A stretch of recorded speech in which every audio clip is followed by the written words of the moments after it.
안녕하십니까. 한국디카시 무소 대표 이상욱입니다. 이번 강좌는 파트 5로 시학 전통과 디카시 두 번째 시간입니다. 앞 시간에 동양시학과 디카시에 대해서 살펴봤는데 이번 시간에도 한 번 더 동양시학과 디카시에 대해서 살펴보도록 하겠습니다. 현대에 와서는 시서하에 모두 일가를 이루는 3절로서의 어떤 그런 전방위적 문사는 찾아보기가 어렵습니다. 시와 그림의 친연성이 있다 할지라도 예전처럼 시를 쓰면서 동시에 그림을 그려서 둘 다 어떤 어느 수준에 이르기는 힘들다는 것이죠. 그것은 요즘은 각 장르가 고도로 발달하여서 한 장르에 평생을 헌신한다 할지라도 그 분야의 어떤 최고봉에 이르기 힘든데 두 장르를 동시에 성취하기는 힘들다는 것이죠. 그래서 오늘날 와서는 각자의 어떤 그런 전문 분야에 집중해 가지고 넓이보다는 오히려 깊이에 더욱 탐구하는 그런 시대처럼 보입니다. 그래서 어떤 면에서는 전방위적 어떤 그런 문사가 아쉬운 것이 사실입니다. 그럼에도 불구하고 시와 그림이 함께 어우러지는 동양적 전통은 현대에 와서는 시화전에 그 시화라는 이름으로 시와 그림의 교유를 이어가고 있습니다. 시인이 쓴 시에 화가가 그림을 그려서 시화로 이렇게 전시하는 것이 일반적입니다. 물론 시인 중에는 그림에도 능숙하여 동양 시학에서 말하는 자제시의 전통을 잇기도 하지만 그런 경우도 사실은 드뭅니다. 지방예술제의 효신 개천예술제를 만든 주역인 파성 설창수 선생 같은 경우에는 생전에 그 223회의 시화전을 열었고 또 일본에서도 몇 차례 시화전을 연 것으로 알려져 있습니다. 그만큼 파성 선생은 1951년 이후 전국을 돌아다니면서 시화전을 한 것으로 굉장히 유명했는데 그 당시 시화전이 유행하기도 했습니다.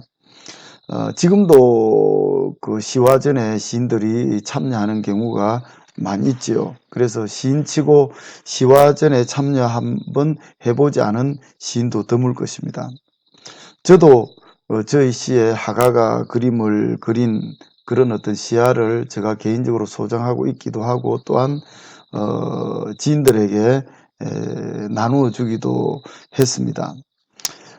근자에 와서는 시와 그림 못지않게 시와 사진의 조합도 사람들에게 주목을 받고 있습니다. 특히 사진이 20세기 들어 하나의 예술로 자리 잡으면서 시와 그림과 마찬가지로 시와 사진의 조합이 활발하게 이루어지고 있는 것입니다.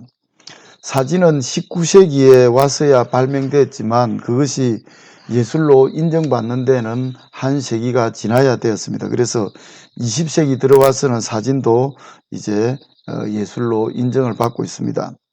19세기 이전에도 물론 화가들은 더 사실적인 그림을 그리기 위해 어두운 방 한쪽 벽에 작은 구멍을 뚫어 빛을 투하면 반대쪽 벽에 바깥 풍경이 거꾸로 나타나는 소위 카메라 옵스큐라는 장치를 이용해서 더욱더 그림을 사실적으로 그리기 위해서 그런 장치들을 이용하기도 했습니다. 19세기 사진이 발명된 이후 끊임없이 예술 사진을 모색했지만 곧바로 독립적인 그런 어떤 예술 장르로 인정은 받지는 못했습니다. 그래서 1800년대 프랑스 예술가들이 사진은 영혼 없는 기계적 공정일 뿐이라고 혹평했을 만큼 사진이 예술의 대열에 들어선 것은 20세기 이후의 일로 그렇게 알려져 있습니다. 현대 사진 예술은 크리스티 등 현대 미술 경매에서 사진의 비중이 높아지면서 사진 그 장의 작품이 수억 원대를 호가할 만큼 최근에는 사진의 위상도 굉장히 뭐 그림보다는 못하겠지만 상당히 높아진 것만은 사실입니다. 한국의 사진작가로 널리 알려진 배병우만 해도 작품이 필립스 경매에서 소나무 사진이 1억 4천만 원에 낙찰된 바도 있다고 알려져 있습니다. 물론 아직 그림의 경매가에는 미치지 못하지만은 사진 예술의 어떤 그런 소장 가치가 높아지면서 앞으로 미술에 근접할 날도 멀지 않을 것으로 그렇게 보고 있습니다. 이같이 사진의 예술성에 대한 기대가 높아지면서 사진도 타 장르와 대등한 예술로서 그 위상을 확보함에 따라 시와 미술의 진연성 못지않게 시와 사진의 조합도 최근에 큰 관심을 끈다는 것입니다. 그런 가운데 시와 사진을 조합한 포토포엠, 시와 산문을 조합한 포토 에세이 같은 것이 온라인을 통해서 널리 이제 소통되고 있습니다.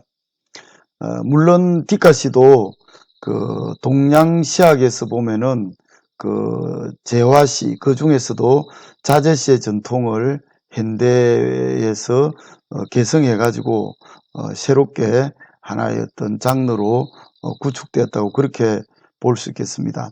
그러면 여기서 디카시와 포토포엠의 그 어떤 차이에 대해서 한 번 더 짚고 넘어가는 게 좋을 것 같습니다.